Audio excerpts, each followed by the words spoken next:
They called her worthless at a gala with 300 vampires watching. But when Adrian Castellane, the vampire king who had ruled for 400 years, declared her blood was the rarest power in 5 centuries, the room knelt. In 60 days, she went from invisible hotel worker to vampire queen. But first, her own aunt tried to sacrifice her to steal that power. This is how a dying man's promise became an immortal love story.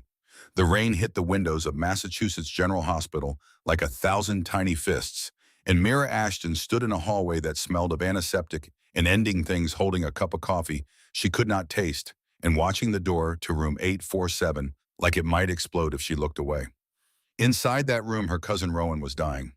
Pancreatic cancer, stage 4. The diagnosis had come 8 months ago, delivered by a doctor with kind eyes and careful words that meant nothing in the face of what they described. Rowan had fought. God, he had fought. Chemo that turned his skin gray, radiation that burned him from the inside out. Clinical trials that promised hope and delivered nothing but more time in hospitals exactly like this one. And now, on a Tuesday in October, with rain turning Boston into watercolor, the fighting was over. Mira pressed her forehead against the cool glass of the window and watched the city blur below. She was 32 years old. She worked the front desk at the Harbor Regency Hotel, checking in guests who did not see her and checking out guests who had already forgotten her name. She lived in a walk-up apartment in Quincy with secondhand furniture and a plant on the windowsill that she talked to because some days it was the only thing that listened. She had been invisible her entire life, except to Rowan. Rowan, who had called her every Sunday without fail. Rowan, who had taught her to play chess when she was 7 and let her win until she was good enough to beat him for real. Rowan, who had shown up at her high school graduation when the rest of the family could not be bothered, who had taken her to dinner on her birthday every single year, who had looked at her like she mattered in a world that had spent 3 decades teaching her she did not.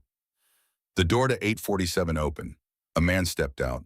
Mira had seen him twice before, both times in this hospital, both times standing exactly where she stood, now staring at that same door with an expression that belonged on something carved from stone. He was tall. That was the first thing anyone noticed. 6'3", maybe 6'4", built like something designed for violence, but dressed in a charcoal suit that cost more than Mira made in 6 months. His hair was dark, swept back from a face that could have been anywhere between 30 and 50, all sharp angles and harder edges. But it was his eyes that stopped her. Silver gray, cold, the color of winter storms and old steel. The eyes of a man who had seen too much and felt too little. He looked at her. He's asking for you. Mira's fingers tightened around the coffee cup. Both of us, just you. The man's voice was quiet, controlled. The kind of quiet that made you lean in to hear. It made you pay attention, whether you wanted to or not. I'll wait. She did not know his name. Rowan had never said. Just called him a friend from work, which made no sense because Rowan worked in finance, and this man looked like he worked in endings. Mira set the coffee on the window ledge and walked into room 847. The beeping of machines greeted her first. Then the smell, sharper than the hallway, medicinal and wrong. Then Rowan, small in the bed, smaller than she had ever seen him, connected to tubes and monitors and machines that were keeping him alive in the technical sense while doing nothing to stop the dying. His eyes opened when she approached. Brown eyes, warm even now, even with morphine blurring the edges and pain living in the spaces between breaths. Mira, his voice was a whisper, gravel and exhaustion. Come here. She sat in the chair beside the bed, the same chair she had sat in yesterday and the day before and every day for the last 3 weeks. Her hand found his, careful of the IV, careful of the skin that had gone thin as paper. I'm here. I need, he coughed, the wet rattling kind that came from somewhere deep and broken. I need you to listen. Don't interrupt. Don't argue. Just listen. Mira's throat tightened. Okay. You're special. Rowan's grip on her hand strengthened just barely, just enough to matter. You don't know it yet. You don't believe it. But you are. Your mother knew. That's why she kept you hidden. That's why she never told you the truth about our family. Rowan, listen. His eyes sharpened. Your blood, Mira, it's not normal. You come from a line that goes back centuries. Healers, protectors, magic in the marrow. Your mother had it. Her mother before her. It skipped Aunt Beatrice, thank God. But it found you strong. The machines beeped, the rain drummed, Mira sat very still. There are things in this world, Rowan continued, each word costing him, that most people never see. Things that live in the spaces between heartbeats, things that hunt, things that rule, and when they find out about you, when they discover what you are, They will come for you. They will use you. They will drain you. They will kill you for what runs in your veins. You're scaring me. Good, he smiled. It hurt to watch. Adrian will protect you, the man in the hall. He owes me a life debt. I saved him once 15 years ago when he was vulnerable. He's powerful, Mira. More powerful than you can imagine. And he's the only one who can keep you safe from what's coming. I don't understand. You will. Rowan's breathing hitched. The machines changed their rhythm. I asked him to marry you 1 year, to protect you, to teach you, to keep you alive long enough to learn what you are and what you can do. He agreed. He doesn't break promises. Mira stared at him. You asked a stranger to marry me. Not a stranger, a king. Rowan's eyes were wet now, and Mira realized with a cold shock that she had never seen him cry. Promise me you'll say yes. Promise me you'll let him help you. Beatrice knows Mira. She's known for years. She killed your mother to keep this secret buried. And when I'm gone, she'll come for you next. The world tilted. What? Your mother didn't die in a car accident. Each word fell like a stone. Beatrice poisoned her, slowly, over months, made it look natural. She wanted the bloodline ended. She thought with your mother gone, the power would die out. But it didn't. It went to you. And she knows that now. I found proof, documented everything. Adrian has it. He'll show you when you're ready. The machine screamed. Nurses rushed in. Rowan held her hand as they worked, as they injected something into his IV, as they called for doctors and equipment and time they did not have. His last words to her, whispered against the chaos, were these: You were never invisible, Mira. You were just waiting for the right eyes. Immortal ones. Then his hand went slack in hers. Then the machines flatlined him. Then Rowan Ashton, age 34, who had loved her when no one else would, who had seen her when the world looked through her, who had given his dying breath to protecting her from threats she did not understand, was gone. Mira stood in the hallway afterward, numb, empty, staring at nothing. The man Adrian stood beside her. He loved you very much, Adrian said quietly. I know. He was right about your aunt. Mira turned to look at him. Really look. The suit that fit too perfectly. The skin that seemed almost luminous in the fluorescent lights. The absolute stillness of him, like he was not quite real. Not quite there, like he existed. Half a step removed from the world everyone else lived in. What are you? She whispered. Adrian's expression did not change. We'll talk about that later. Right now, you need to go home. Sleep. The funeral is in 3 days. After that, we'll discuss arrangements. Arrangements. The promise I made to your cousin. His gray eyes held hers. I intend to keep it. Whether you believe any of this or not, whether you trust me or not, whether you want my protection or not, I will keep you alive. That is not negotiable. He turned and walked away, footsteps silent on linoleum, moving like smoke and shadows and things that did not belong in hospitals at 2 in the afternoon. Mira stood alone in the hallway and thought about impossible things. About blood and magic and ants who murdered in secret. About men with silver eyes who spoke of protection like it was a law of nature. About being special when you had spent 32 years learning you were not. She went home. She did not sleep. And 3 days later, she put on the only black dress she owned and went to say goodbye to the only person who had ever truly seen her. The church in Dorchester smelled like old wood and candle wax and the particular brand of grief that clings to places where too many people have said their final goodbyes. It was a Thursday morning, gray and cold, the kind of October day that feels like the world is practicing for winter. Mira arrived early. She signed the guest book with shaking hands. She found a seat in the third pew, not in front with family, because she had learned long ago that her place was never in front, and she folded her hands in her lap and tried not to feel the eyes on her back. The church filled slowly. Rowan's mother, Aunt Claire, sat in the front row, small and bent and crying quietly into a handkerchief. Beside her sat Beatrice, Mira's other aunt, her mother's sister, sharp-featured and dry-eyed, and radiating the kind of rigid composure that had nothing to do with strength and everything to do with performance. Beatrice was 63 years old. She had married well-lived, well-aged well, in the way that money and discipline and carefully curated appearances allowed. Her suit was black and expensive. Her hair was silver and perfect. Her face was a mask. Mira had been afraid of her since childhood. Beatrice turned in her seat, looked back at Mira, and her lips curved into something that was not quite a smile. It was the expression of a woman who had won something and wanted you to know it. Beside Beatrice sat her daughter Scarlett. 31 years old, blonde highlights, professionally maintained the calculated prettiness of someone who spent significant time and money on the project of being looked at. Scarlett caught Mira's eye and whispered something to her mother. They both smiled. But for just a moment before she turned away, Mira thought she saw something else in Scarlett's expression, not cruelty, something almost like recognition, maybe even sympathy. It passed so quickly Mira thought she'd imagined it. More people filed in, colleagues from Rowan's firm, friends from college, neighbors who had not seen him in years but felt obligated to show up for endings. The church was half full by the time the service started, which was more than Mira expected, and somehow made it worse. All these people who had known Rowan in different pieces, different versions, none of them whole. The priest spoke. Mira did not hear the words. She stared at the casket and thought about Sunday phone calls and birthday dinners and a man who had taught her that being seen was possible, even if only by one person, even if only in the spaces between the rest of the world's looking away. She thought about his last words. You were never invisible. You were just waiting for the right eyes, immortal ones. What did that mean, movement in her peripheral vision? A man had entered through the side door. Tall, dark suit, silver eyes. Adrian Castellane stood in the back of the church, hands clasped in front of him, head slightly bowed, every inch of him, screaming that he did not belong in daylight, did not belong in churches, did not belong anywhere normal people gathered to mourn normal deaths. But there he was, and he was watching her. The service ended. People filed out slowly, shaking hands, murmuring condolences, performing the theater of mourning that human beings have perfected over millennia. Mira stayed seated. Beatrice approached. Mira, dear. The endearment was poison wrapped in honey. How unexpected to see you here. Mira stood. He was my cousin. Of course he was, though one wonders if you would have been quite so attentive if there weren't expectations.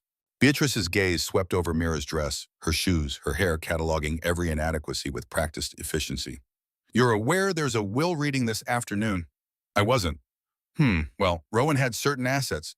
Not a fortune, mind you, but enough to warrant discussion. I'm sure you're hoping for some small token of remembrance. Something to remember him by. I don't want his money. Don't you? Beatrice tilted her head. A woman in your position working at a hotel living in that quaint little apartment. Surely a small inheritance would be welcome. Unless, of course, you're expecting something larger. Something you feel entitled to. Scarlett appeared at her mother's elbow. Mother, leave her alone. She's grieving. As are we all, darling. Beatrice did not look at her daughter. She kept her eyes on Mira. But grief doesn't excuse presumption. Does it, Mira? I need to go. Mira moved past them, heading for the exit, needing air, needing space, needing to be anywhere but under Beatrice's gaze. She made it 3 steps before a voice stopped her cold. Miss Ashton? Adrian stood between her and the door. How he had moved that fast, how he had crossed the church without her seeing Mira, did not know and did not want to think about. Up close, he was worse. Taller than she remembered. Harder. The kind of face that belonged on statues and warnings that all controlled violence and absolute authority. We need to talk, he said. Now. Soon, tonight. There's a restaurant in Back Bay. I'll send a car. I can take the tea. I'll send a car. Not a request, not a suggestion. A statement of fact delivered in that quiet, controlled voice that made argument feel pointless. 7 o'clock. We'll discuss the arrangement. The arrangement. The promise I made to Rowan. His eyes flicked past her to where Beatrice stood watching. And the very real danger you're in, whether you believe it or not. He handed her a card, heavy stock embossed lettering. Just a name, Adrian Castellane, and a phone number. Then he walked away, moving through the church doors and into the gray October light, and Mira stood there holding a business card that felt heavier than it should, more significant than paper and ink had any right to be. Behind her, Beatrice whispered to Scarlett, just loud enough for Mira to hear, Did you see the way he looked at her? Like she's something precious? How absurd. Mira left the church.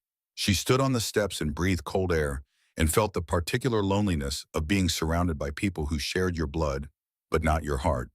The car arrived at 6:45.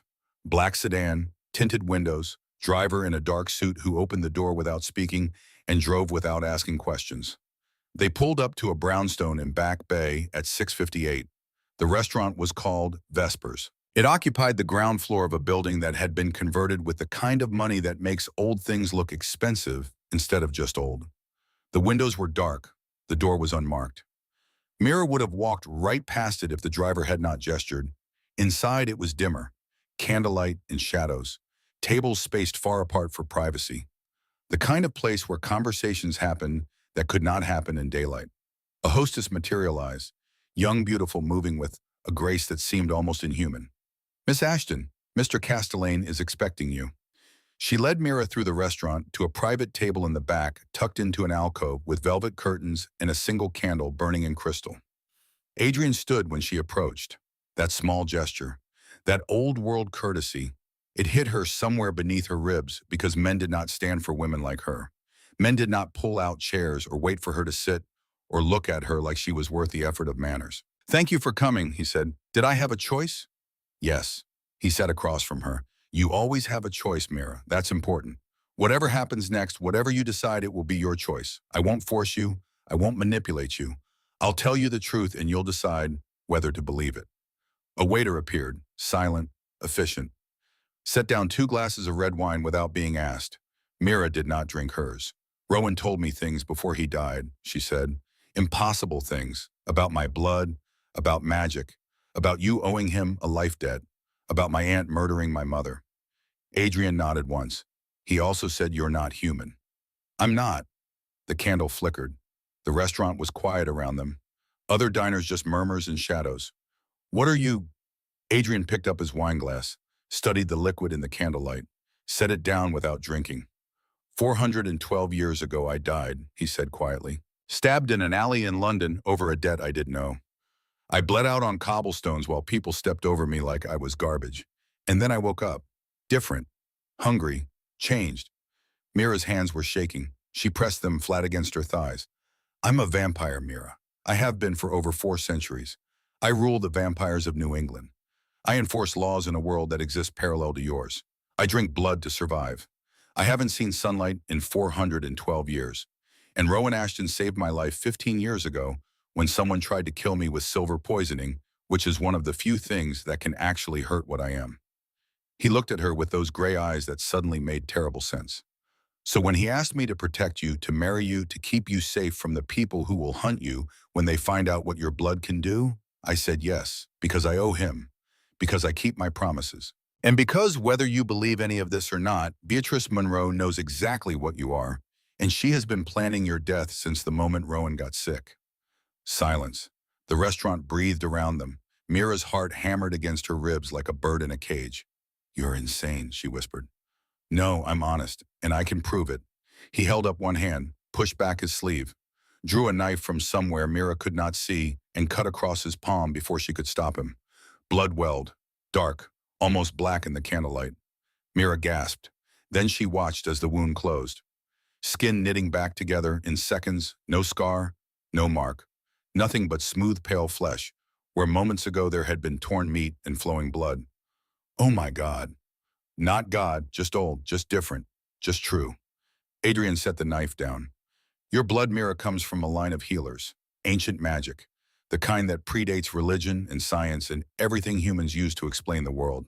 Your mother had it, her mother before her. It's rare, rarer than you can imagine.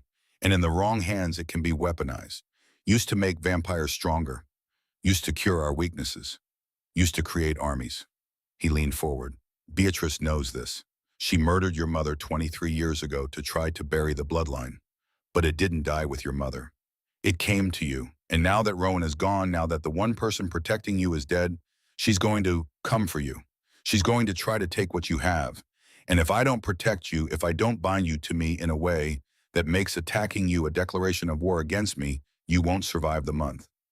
Mira could not breathe, could not think, could not process the impossible thing, sitting across from her wearing a suit and speaking in calm, measured tones about murder and magic and centuries of life. "I don't believe you. You don't have to believe me. You just have to survive long enough to see the truth for yourself." Adrian pulled something from his jacket pocket, an envelope, set it on the table between them. "Rowan documented everything, Beatrice's movements, financial records, testimony from a nurse who witnessed your mother's poisoning. It's all here. Read it when you're ready, or don't. But either way, in 3 days, I need an answer." "An answer to what?" "Will you marry me?" The question landed like something dropped from a height. "This is important. This is survival." His voice remained steady. 1 year. Legal marriage. You'll live under my protection. You'll learn what you are and what you can do.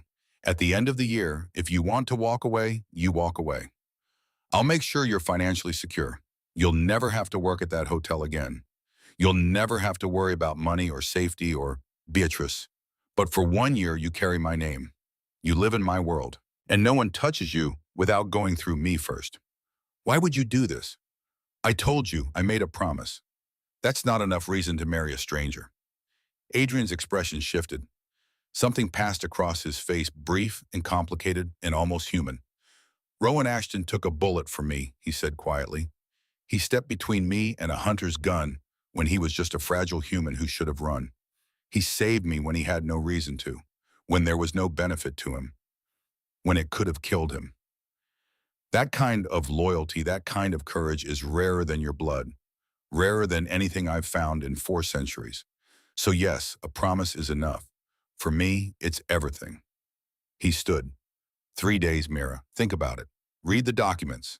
Then call me. But understand this, whether you believe in vampires or not, whether you trust me or not, whether you say yes or no, I will keep you alive. That's not negotiable. The only question is whether you want to be a partner in your own protection or a prisoner of my necessity.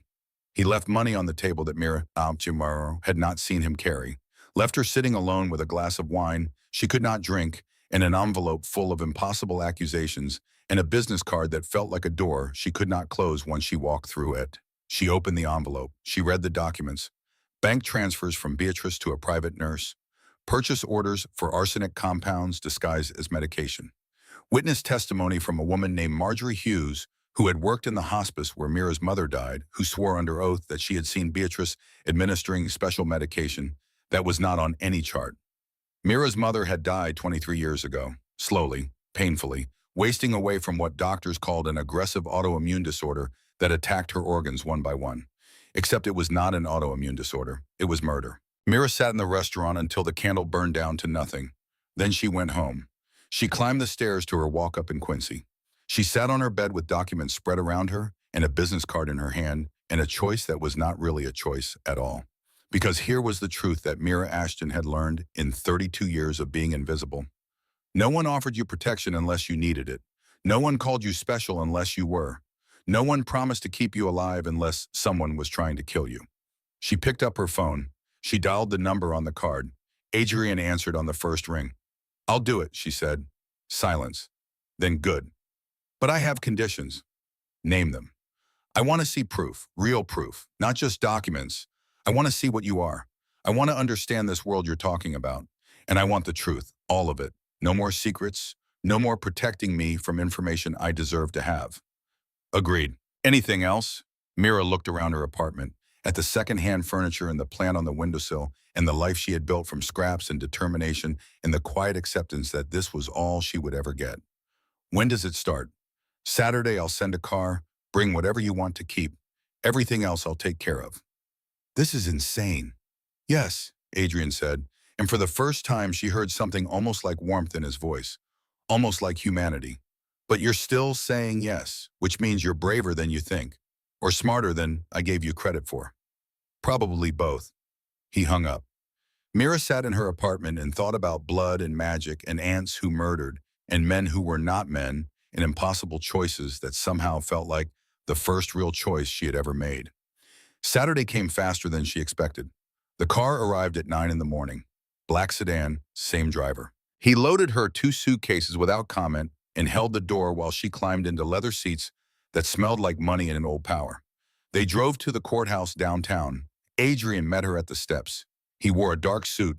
He looked exactly as he had in the restaurant, cold and composed and absolutely certain. Beside him stood 2 people, a woman first, 50-something steel gray hair, sharp eyes, expensive clothes. She held a briefcase and watched Mira with an expression that gave nothing away.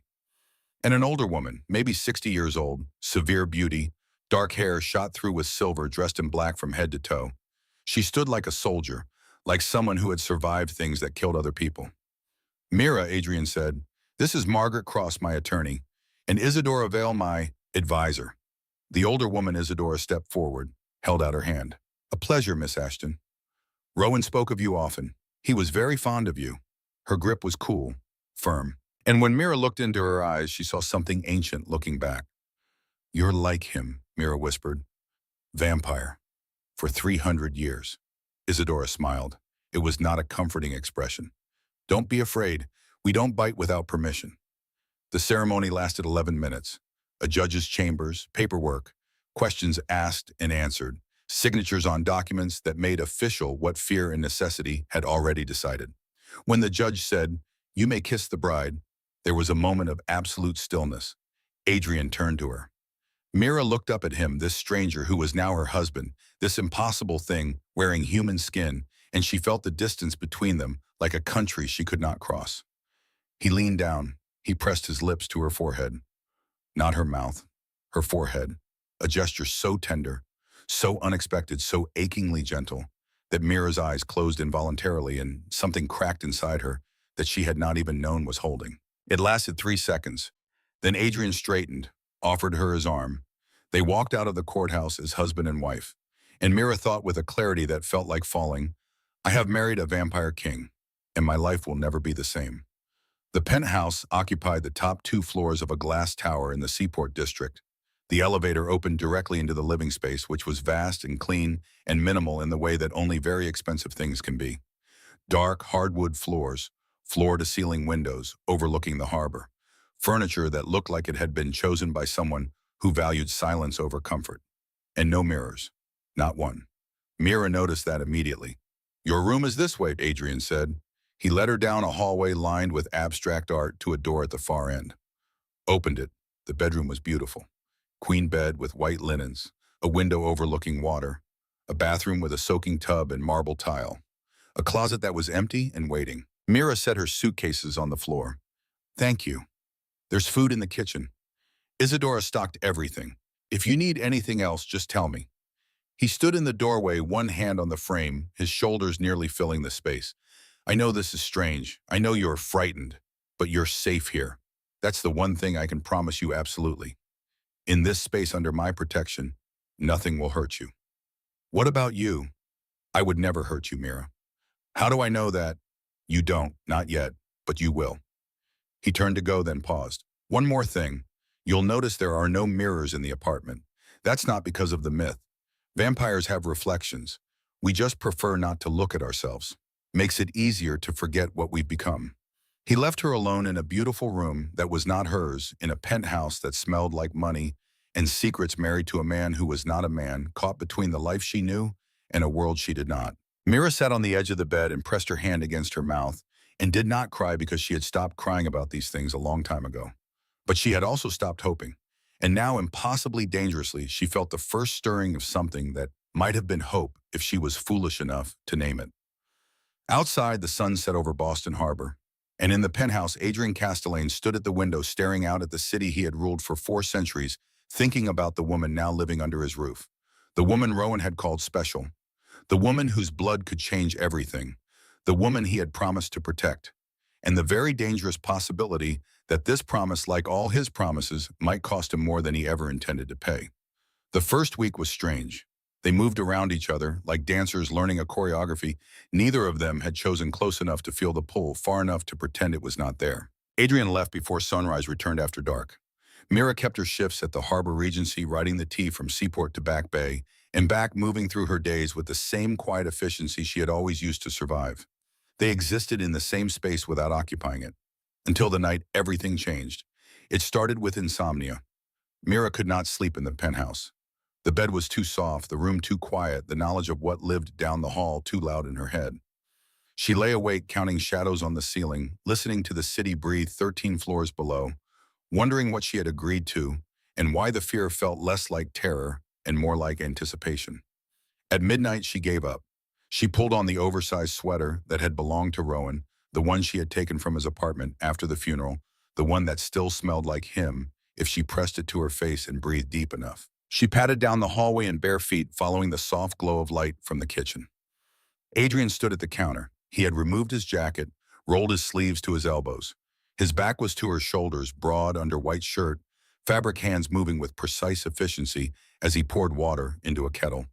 Mira stopped in the doorway. He did not turn around. Can't sleep, he asked. How did you know he was here? I can hear your heartbeat from 3 rooms away. He set the kettle on the stove.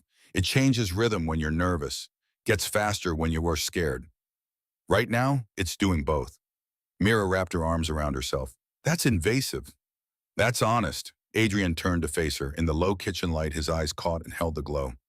I could lie and pretend I don't notice. Would that make you more comfortable? No. Good, I don't lie, Mira. Not to you. Not about this. He pulled down 2 mugs from the cupboard. Tea, she nodded. They sat at the kitchen island, not quite facing each other, not quite looking away. The kettle boiled. Adrian poured water over tea bags with movements that were too smooth, too controlled, practiced over centuries of living alone. You don't eat, Mira said. I've been watching.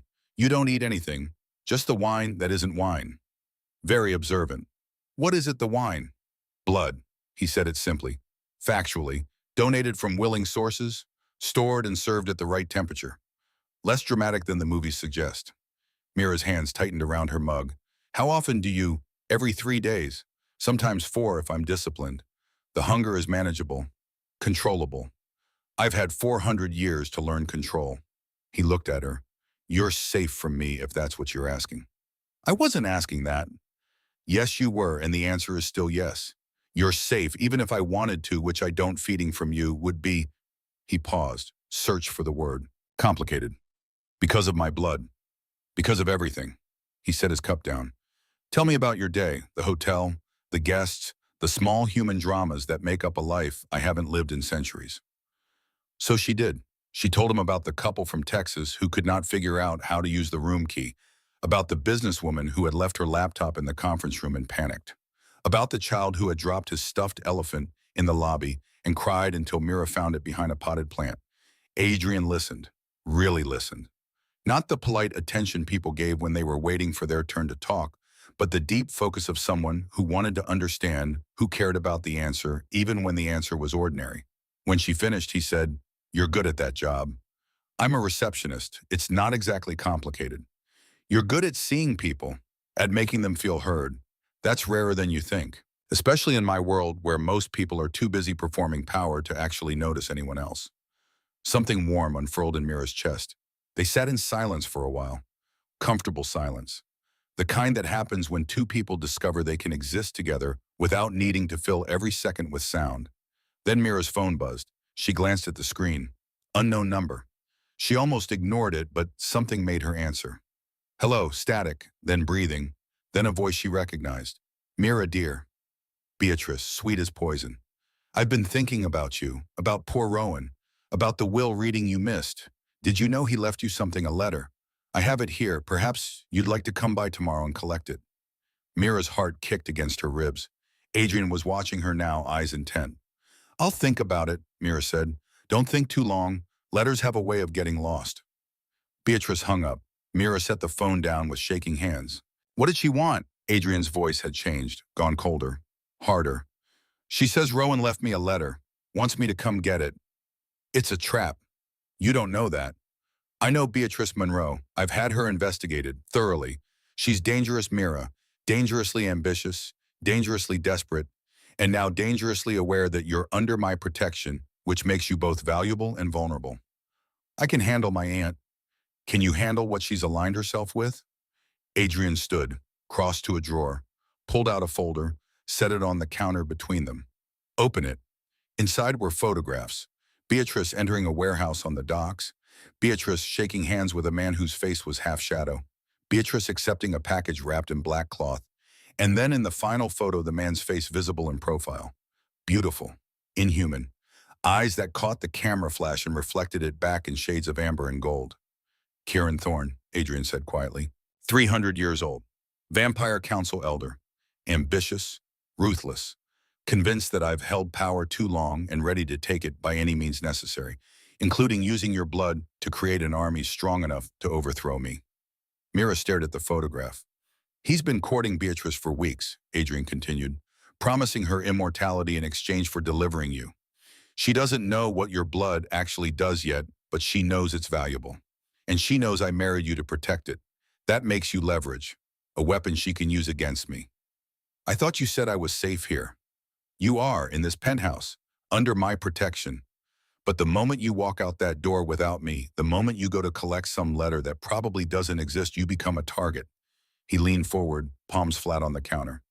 I need you to understand something, Mira. This isn't paranoia. This isn't control. This is reality. There are vampires in this city who would drain you dry just to see what happens. There are hunters who would experiment on you until there was nothing left. And there are people like Beatrice who would sell you to the highest bidder without losing a single night's sleep. Then what am I supposed to do? Hide here forever? No, you're supposed to learn what you are. Learn what you can do. Learn to protect yourself so that when I can't be there, you don't need me to be. Silence stretched between them. Then Myra said very quietly, show me. Show you what you are, really are. Not just the wine and the no mirrors and the hearing my heartbeat thing. Show me the part you are hiding. The part that makes you dangerous. Adrian went very still. You don't want to see that. Yes, I do. Because if I'm going to live in this world, if I'm going to survive it, I need to know what I'm dealing with. All of it. Not the version you think I can handle. The truth. He studied her for a long moment. Then he nodded once. Close your eyes, Rutarn. Why? Because what you're about to see will be easier if you don't watch the transition.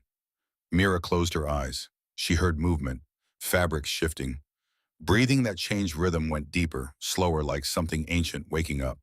Then Adrian's voice, lower now, rougher, opened them. She did. The man standing across from her was not the man who had poured her tea. His eyes had gone completely silver. No pupil, no iris, just molten metal that seemed to glow from within. His skin had taken on a luminescence, pale as moonlight, smooth as marble. And when he smiled, she saw fangs. Real fangs. Not the delicate points of movie vampires, but predator teeth designed for tearing, for feeding, for ending thing. He was beautiful, terrifying, utterly inhuman. And Mira could not look away. This is what I am, Adrian said, and his voice had harmonics, now layers that human vocal cords could not produce. 400 years of hunting, of killing, of taking what I need to survive. I've killed men who deserved it and men who didn't. I've built an empire on blood and fear and the absolute certainty that I am faster, stronger, and more dangerous than anything that might try to stop me. He moved. 1 second he was across the island. The next he was beside her, close enough to touch, fast enough that Mira's brain could not process the motion. I could kill you before you took your next breath, he whispered. I could drain you before you screamed. I could make you forget this conversation, make you love me, make you walk into traffic, make you do anything I wanted because my kind have powers your kind stopped believing in centuries ago. Mira's heart was a drum. Her hands were shaking, but she did not look away. But you won't, she said. No. Adrian stepped back. The glow faded. The eyes shifted back to human gray. The fangs retracted. I won't, because Rowan asked me not to, because you're under my protection, and because somewhere in the last week you stopped being an obligation and started being something I don't have a word for yet. The kitchen was quiet. The tea had gone cold. Mira reached out slowly, carefully, and touched his hand. His skin was cool. Not cold, but not warm either. The temperature of something that did not generate heat, that took it from external sources, that had not been alive in the way humans are alive for longer than countries had existed. Thank you, she said. For what? For being honest, for not hiding, for treating me like I can handle the truth. Adrian's fingers closed around hers. Gentle. Controlled. You're stronger than you think, Mira Ashton. That's something else I'm learning. They stood there in the kitchen with their hands touching and the night pressing against the windows and something building between them that neither of them was ready to name. Then Mira's phone buzzed again. Text message. Beatrice. Tomorrow, 2 p.m., my house. Don't be late. Mira showed Adrian. He read it and his jaw tightened. You're not going alone. She won't talk if you're there. I don't care. Adrian. No. He turned to face her fully. This is not negotiable. You want to get the letter, fine. You want to face her, I understand. But you do it with me there or you don't do it at all. Those are the only options. Mira should have been angry, should have felt controlled, managed, infantilized. But what she actually felt was something terrifyingly close to relief. Okay, she said, together. The next afternoon they pulled up to Beatrice's house in Newton.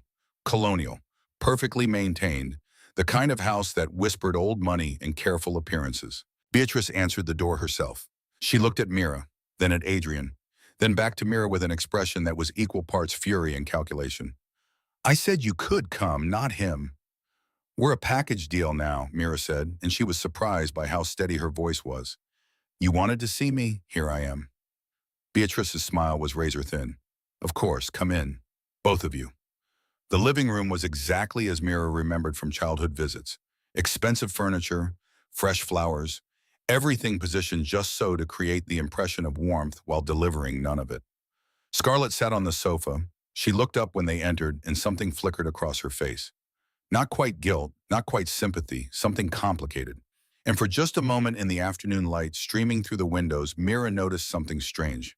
Scarlett's skin had an unusual quality to it, almost luminous.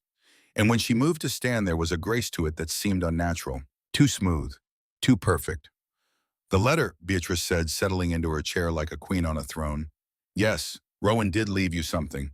But looking at you now, Mira dear, I have to wonder if you've already gotten everything you wanted. She gestured at Adrian. Married, living in that obscene penthouse, protected by Boston's most powerful. She paused delicately. Businessman. One might think you planned this.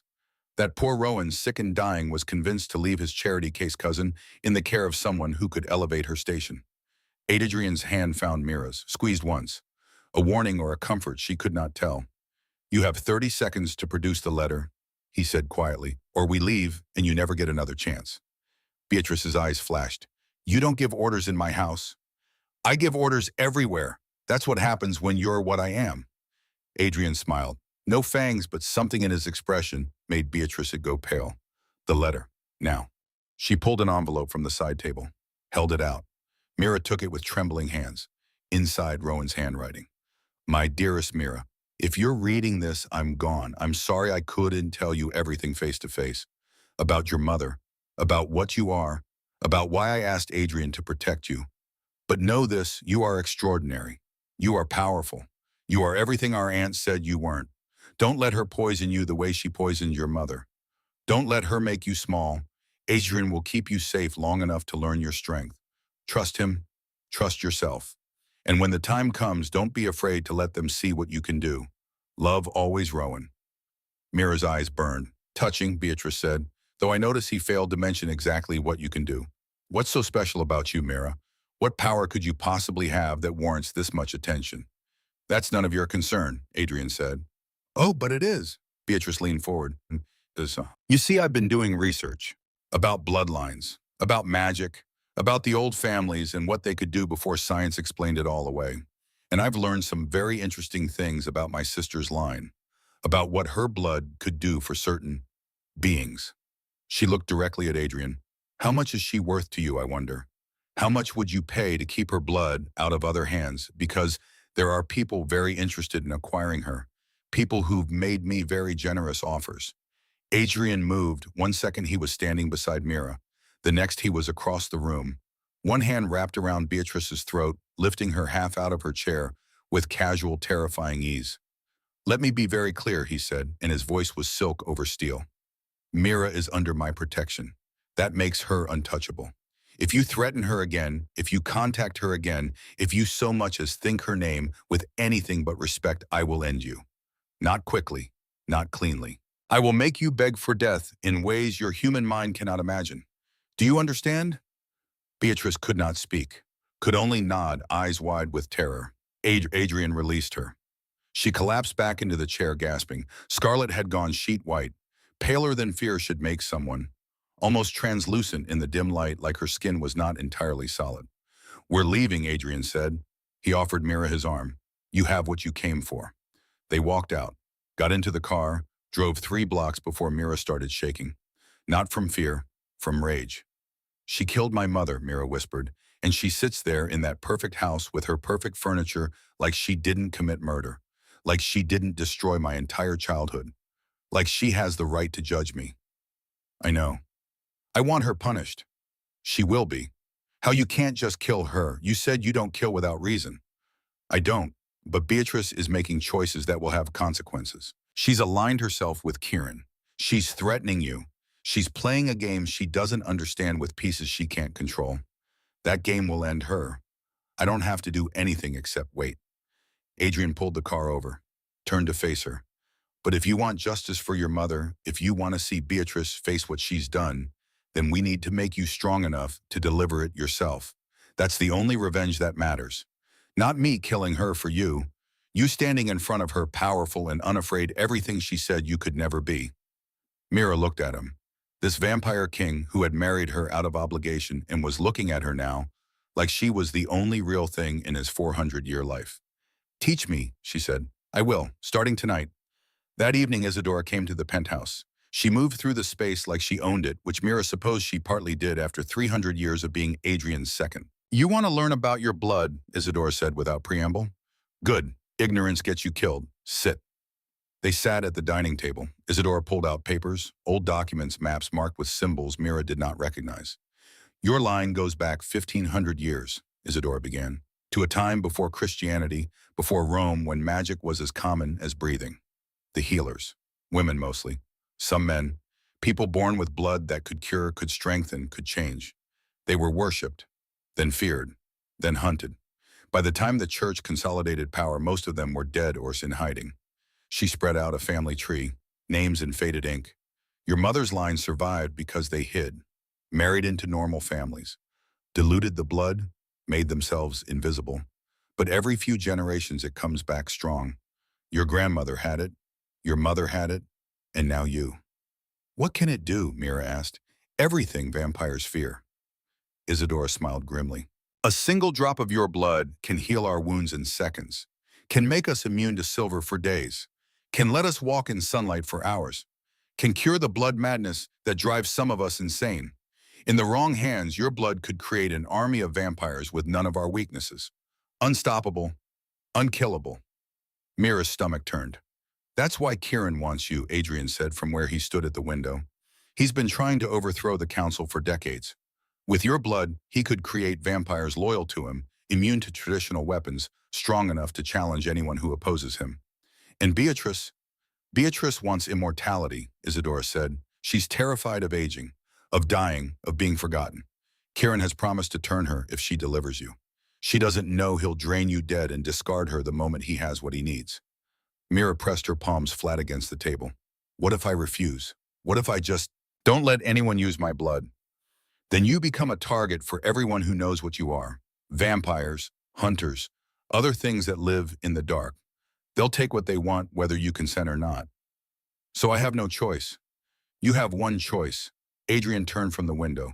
You learn to use it yourself. Learn to weaponize your own blood. Learn to protect yourself so thoroughly that taking you becomes too costly for anyone to attempt. How? Isadora pulled out a knife. Small, sharp, silver blade. You cut yourself, she said simply. You learn to control the flow, to use just enough to do what you need without weakening yourself, and you practice until it's second nature. She demonstrated, a shallow cut across her palm, blood welling. Then she pressed the wound to a silver coin. The coin began to smoke. Your blood burns us when we're vulnerable, Isadora explained. Protects us when we need it. The trick is knowing which you want to do. Mira stared at the knife. You want me to cut myself. I want you to learn your power. This is how it starts. Slowly, Mira reached for the knife, held it against her palm. Her hand shook. Adrian was there, suddenly kneeling beside her chair, one hand covering hers. You don't have to do this tonight, he said quietly. We can wait. Go slower. No. Mira's voice was steady even though her hands were not. Rowan said not to be afraid. He said to let them see what I can do. I need to know what that is. She pressed the blade down. Sharp pain, blood welled in her palm, dark red, ordinary looking, except for the way it caught the light, seemed to glow faintly from within. Isadora handed her a glass vial. 3 drops, that's all. Mira tilted her hand, watched her blood fall into glass. 1, 2, 3. Isadora sealed the vial, held it up to the light. The blood inside was luminous, pulsing gently like a heartbeat captured in liquid form. This, Isadora said, is worth more than gold to my kind, worth more than power, worth killing for. She handed the vial to Adrian. He looked at it for a long moment. Then he looked at Mira. I need to ask you something, he said, and I need you to answer honestly. Okay. The marriage, the protection, all of it. If you could walk away right now, if you could go back to your life before Rowan died, would you? Mira looked at the cut on her palm, at the blood that made her hunted, at the vampire kneeling beside her who had shown her impossible things and promised to keep her safe, at Isadora ancient and deadly and patient, at the vial of her own blood glowing in Adrian's hand. No, she said, I wouldn't. Why not? Because for the first time in my life, I'm not invisible. For the first time, I matter. Not because of what I can do for someone else, but because of what I am, and I'm tired of being afraid of that. Adrian smiled, really smiled. It transformed his face, made him look almost human, almost young, almost like the man he must have been before death, and centuries changed him. Good, Adon, he said. Then we start training tomorrow. He stood, helped her to her feet. Their hands touched his cool skin against hers, and Mira felt it. A pull, a connection, something that had nothing to do with blood magic and everything to do with the way he looked at her, the way he had stood up to Beatrice, the way he knelt beside her when she was frightened and did not try to fix her fear, just witnessed it. She leaned up on her toes, kissed him, just lips against lips, brief, soft, but it was enough. Enough for Adrian's eyes to widen, enough for his hand to come up to cup her face, enough for him to whisper, Mira. Don't, she said. Don't tell me it's complicated. Don't tell me it's the blood bond or obligation or any of that. Just don't. I was going to say, Adrian murmured, that I've wanted to do that since the moment you said yes. He kissed her back, deeper this time, longer. His other hand came to her waist, pulled her closer, and Mira felt the carefully controlled strength of him, the leashed power, the 4 centuries of living, compressed into this single moment of gentleness. When they broke apart, Isadora was smiling. About time, she said. And then, because the universe has a sense of timing, the penthouse alarm screamed. Adrian's head snapped up. Someone's in the building. Who? Mira asked. I don't know, but they just breached the 12th floor, and they're coming up fast. He moved to the weapons cabinet, pulled out a sword that looked like it had been forged in a time before guns. Isadora produced knives from somewhere in her clothes. And Mira stood in the middle of Adrian's penthouse with her blood still fresh on her palm, and danger coming up the elevator shaft, and realized this was her life now.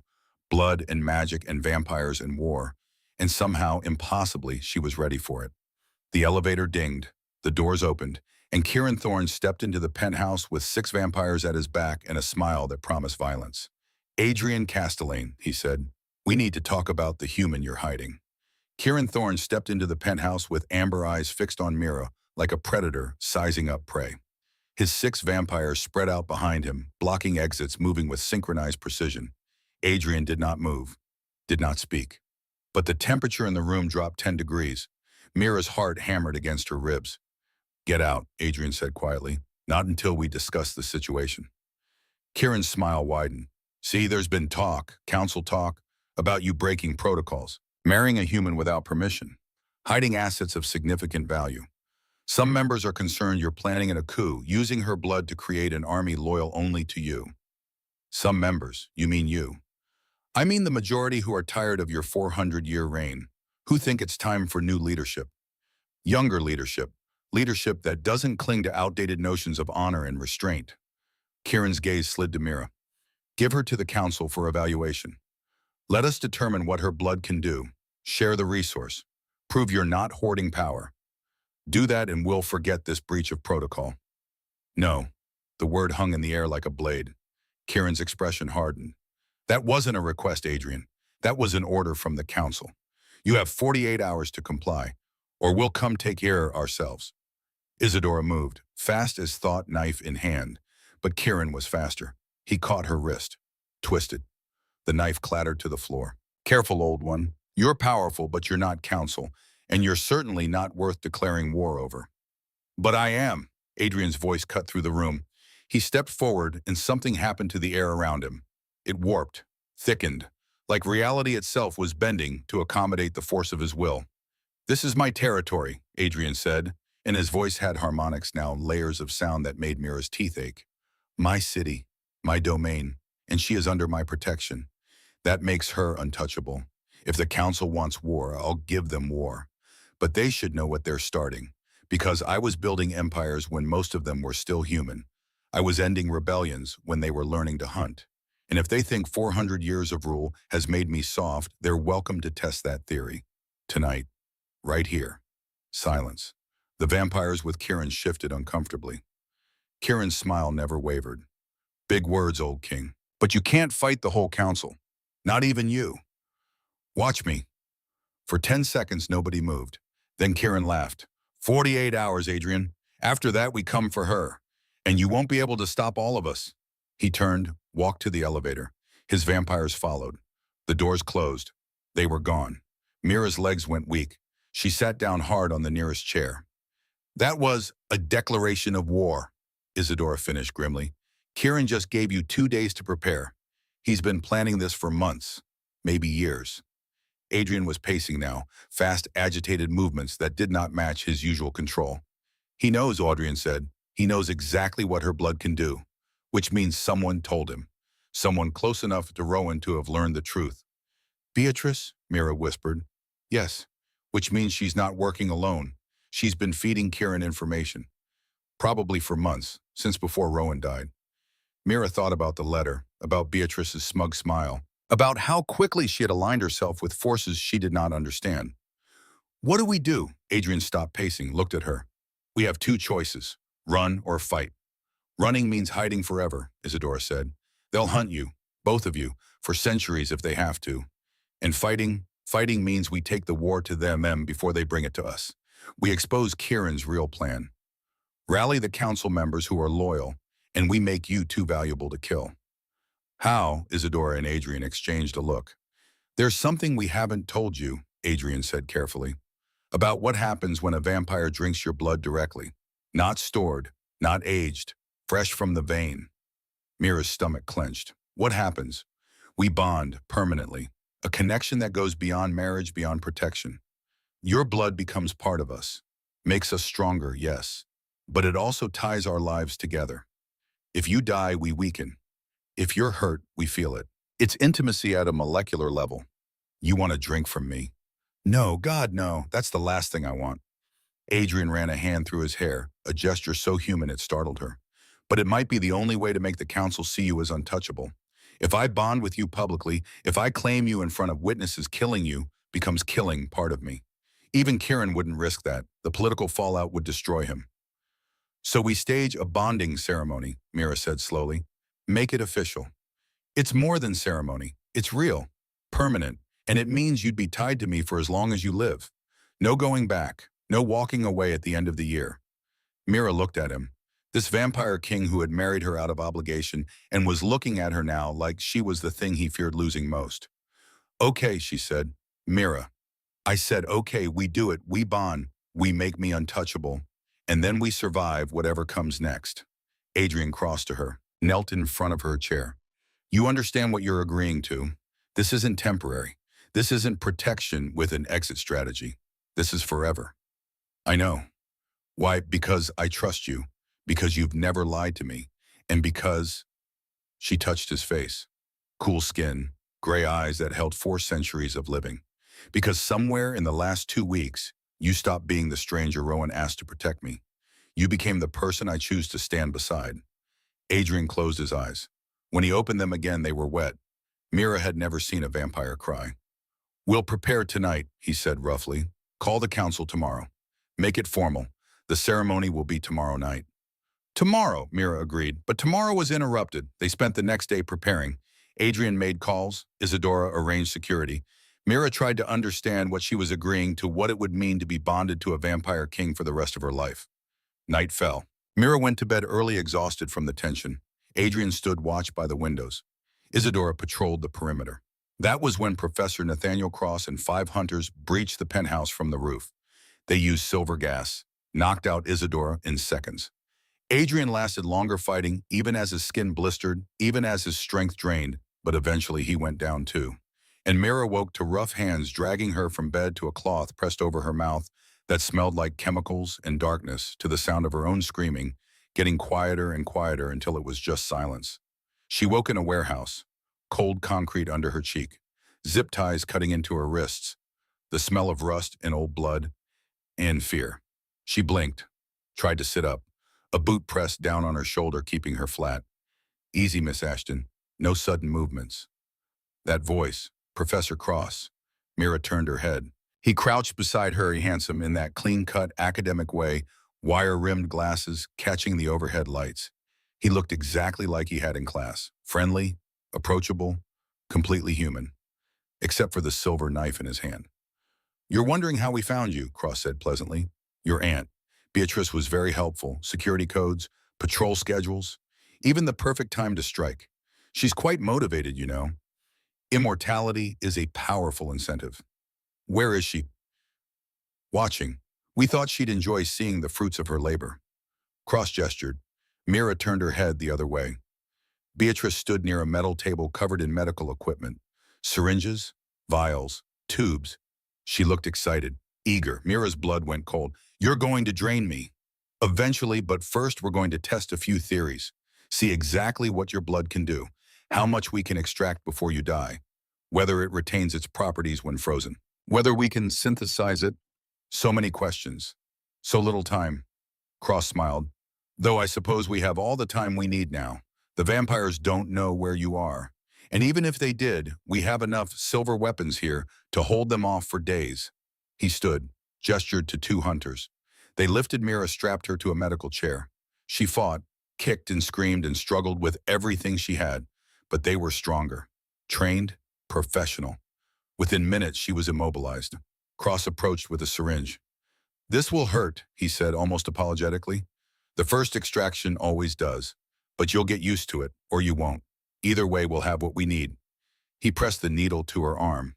Mira closed her eyes, thought about Adrian, about Rowan, about dying in a warehouse at the hands of her own aunt. Then the door exploded, not opened, exploded, metal shrieking, concrete pulverizing. The entire entrance to the warehouse blowing inward like a bomb had gone off. Through the smoke and dust, Adrian Castellane walked. He was not pretending to be human anymore. His eyes were pure silver fire. His skin glowed like moonlight made flesh. His fangs were fully extended, and when he smiled, it was the smile of death itself. "You made a mistake," he said, voice carrying across the warehouse like thunder. "You touched what is mine." The hunters opened fire, silver bullets. Adrian moved. He was a blur, a shadow, a nightmare made manifest. He tore through them like paper, faster than Mira's eyes could track. 1 second he was at the door. The next he was beside a hunter hand through the man's chest, ripping out equipment, throwing bodies like they weighed nothing. Cross ran. Adrian was faster. He caught the professor by the throat, lifted him off the ground. "You're a hunter," Adrian said conversationally. "You should know better than to kidnap a vampire king's bonded mate, even if the bond isn't official yet, even if the ceremony hasn't happened. She's mine, and you took her." He squeezed. Cross's eyes bulged. "Adrian, don't," Mira's voice. Adrian stopped. Did not release Cross, but stopped squeezing.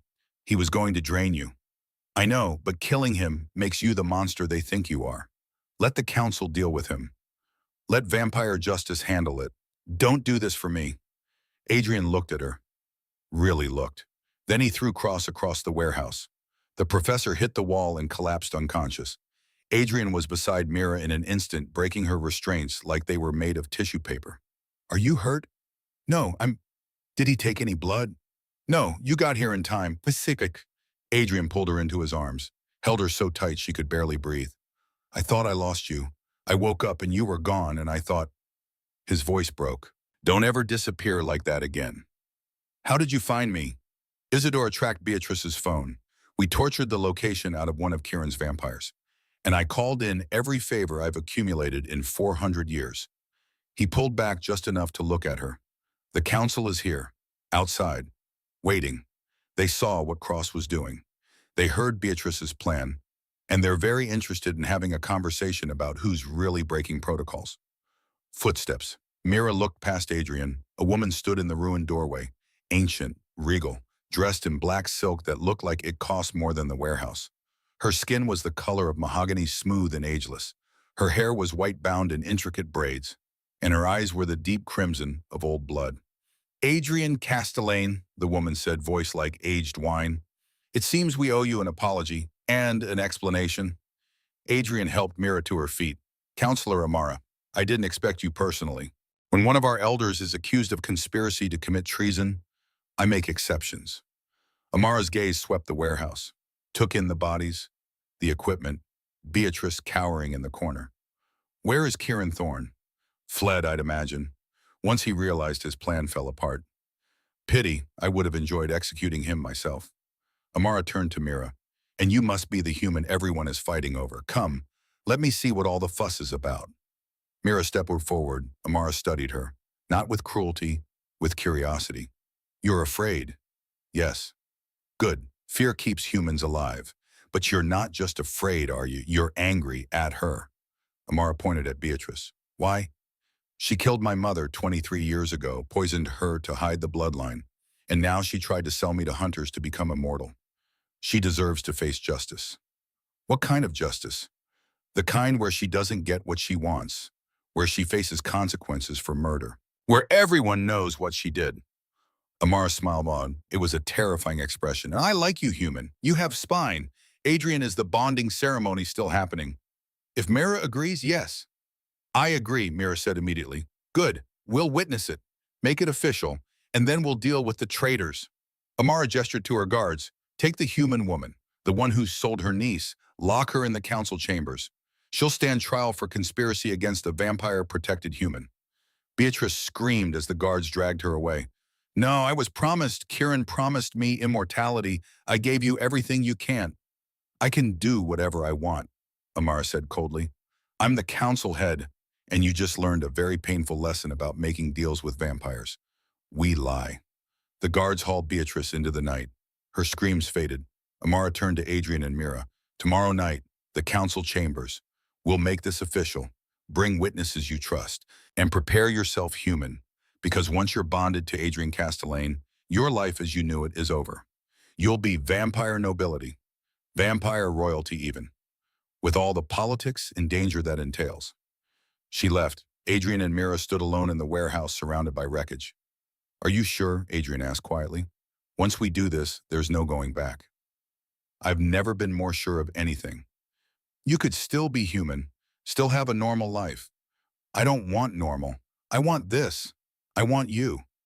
Adrian kissed her, deep and desperate and full of 400 years of loneliness finally ending. When they broke apart, Mira said, but there's something I need first. Anything. When you turn me, I want it to be my choice, not because I'm dying, not because it's the only option. I want to choose this life. Choose you. Choose forever. You want to become vampire? Yes. Adrian looked at her for a long moment. Your blood might make the turning different. Painless. Or it might make it impossible. We don't know. Then we'll find out together. Tonight, before the bonding ceremony, I want to face the council as what I'll become. Not what I was.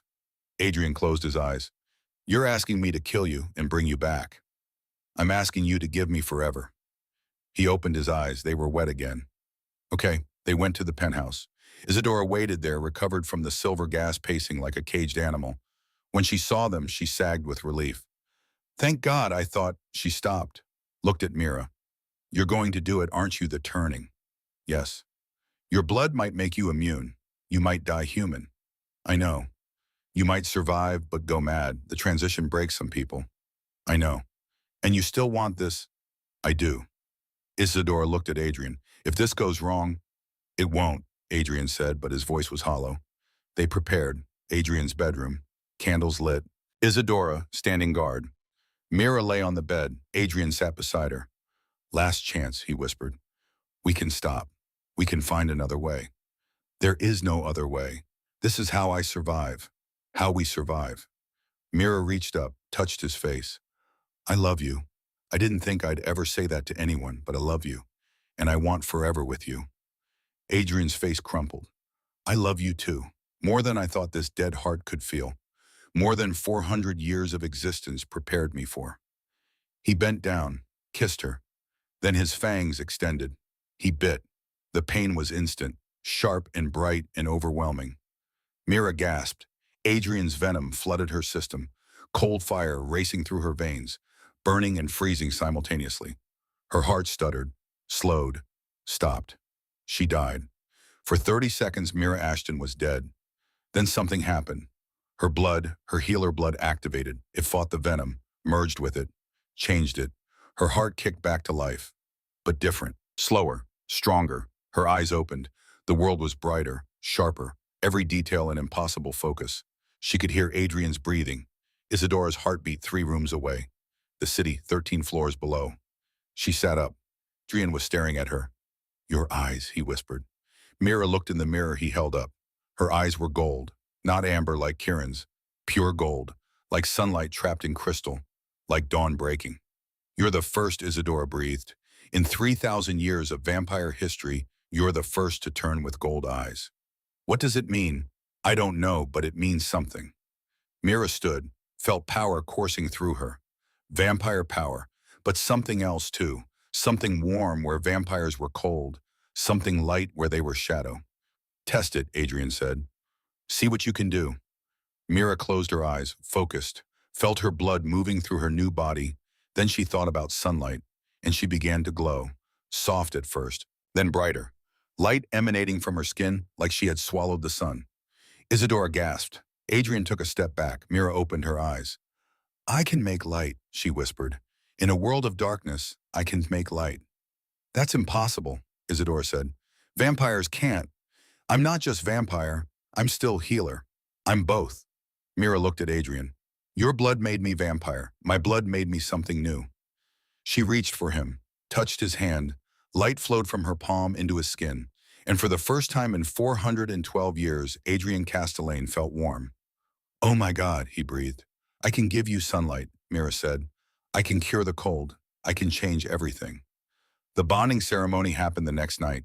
The council chambers were ancient, stone and shadow, and the weight of 3 millennia of vampire law.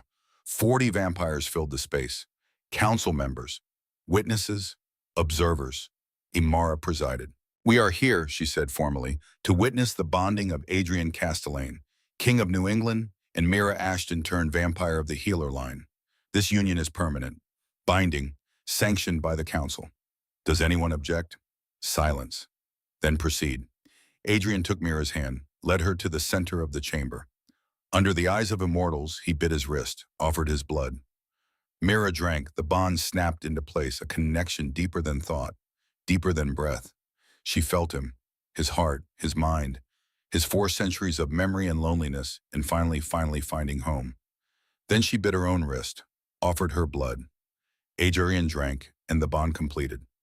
They stood in the council chambers, connected by blood and choice and love, and Mira felt the exact moment when she stopped being human turned vampire and became something the world had never seen. Daywalker, lightbringer, queen. It is done, Imara said. Mira Castellane, you are now vampire nobility, bonded to a king, protected by council law, and anyone who harms you answers to all of us. Applause. Not enthusiastic, not warm, but respect. Fear even. Because when Mira had drunk Adrian's blood, she had glowed, and every vampire in the room had seen it, had seen impossible light in their world of endless night. Where is Kieran Thorne? Adrian asked. Fled, Imara said. Vanished the moment his plan collapsed. But we'll find him, and when we do, he'll face execution for treason. And Beatrice Monroe. Ah, yes, the human who sold her niece. Imara gestured. Guards brought Beatrice forward. She looked small, diminished, terrified. Beatrice Monroe, Imara said formally. You stand accused of conspiring with vampires to harm a protected human, of allying with hunters, of murdering your sister 23 years ago. How do you plead? I want a lawyer. You get nothing. This is vampire justice. Your niece has the right to decide your fate. As the injured party, she chooses your punishment. All eyes turned to Mira. Beatrice looked up at her with desperate, pleading eyes. Mira, please. I'm your aunt. I raised you. You poisoned my mother, Mira said quietly. You spent 23 years making me feel worthless. You tried to sell me to hunters, and you did it all for immortality you were never going to get. I was desperate. I didn't want to die. Everyone dies, Beatrice. The difference is whether you die having lived with honor or with shame. Mira looked at Imara. I don't want her killed. I want her to live, to grow old, to face every single day knowing she gave up her humanity for nothing.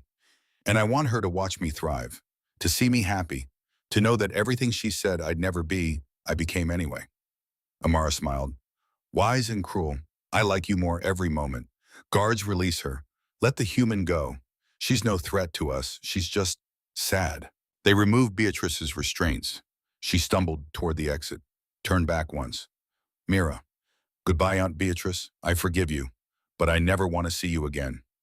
Beatrice left, alone, powerless, mortal. The council dispersed. Vampires filed out until only Amara, Adrian, Mira, and Isadora remained. You handled that well, Amara said to Mira. Most newborns would have demanded blood. You chose mercy. Not mercy, justice. There's a difference, Robertson. Indeed, Amara turned to Adrian. Your bonded mate is remarkable. Congratulations. You've waited 400 years. It seems the wait was worth it. She left. Isadora hugged Mira. Welcome to immortality, little sister. You're going to do great things. Then she was gone too. Adrian and Mira stood alone in the ancient chamber. How do you feel, he asked. Powerful, terrified, excited, complete. Mira laughed. Is it always like this? No, it's never like this. You're unique, Mira. In 3,000 years of vampire history, there's never been anyone like you. Is that good? It's everything. He pulled a small box from his pocket. Inside was a locket, silver and gold intertwined. Open it. Mira did. Inside was a photo of Rowan young and smiling, and beneath it a piece of paper. She unfolded it. In Rowan's handwriting, you were never invisible. You were just waiting for the right eyes, immortal ones. He knew, Mira whispered. He knew this would happen. He knew you'd find your way here. Find your power. Find me. Adrian closed the locket around her neck. He gave me the chance to fight you, and you gave me the reason to keep living. Mira kissed him, vain and deep and full of forever. When they broke apart, she said, take me home. Where's home? Wherever you are. They left the council chambers, walked out into the Boston night, and for the first time in her new vampire life, Mira focused on the light inside her. The glow intensified, spread across her skin, surrounded her like a nimbus, and in the darkness of midnight, in a world that had lived in shadow for millennia, she created dawn. Adrian stared at her with wonder in his ancient eyes. Then he smiled, really smiled. The smile of a man who had spent 400 years in darkness and had finally found light. Walk with me, Mira said. She took his hand, and together they walked through the night-dark city, the vampire king and his daywalker queen, and everywhere they stepped, light followed.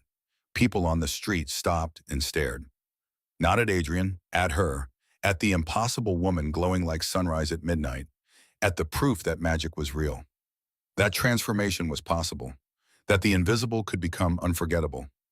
They walked to the harbor, stood at the water's edge, and Mira thought about a cousin who had loved her when no one else would, about a promise made in a hospital room, about blood and magic and impossible choices, about being worthless, about being invisible, about being told for 32 years that she was nothing special.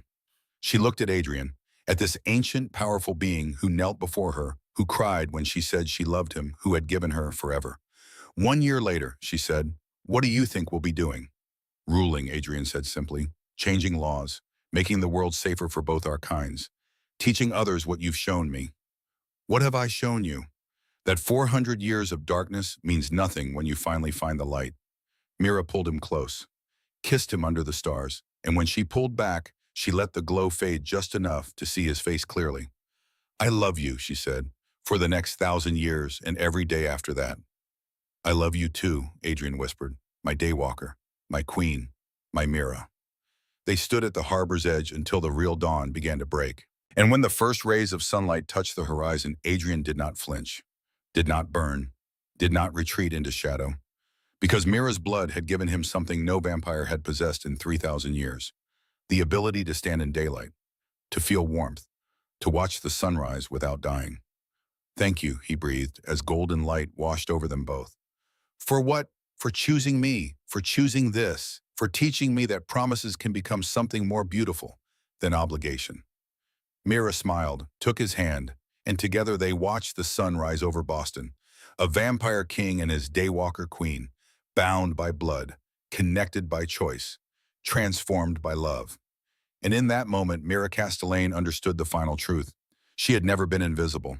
She had just been waiting, waiting for someone to look at her with eyes that could see forever, waiting for someone to love her, not despite what she was, but because of it, waiting for her own magic to wake up and show her what she'd always been: extraordinary, powerful, unforgettable, worth every promise, worth every sacrifice, worth waiting 400 years to find.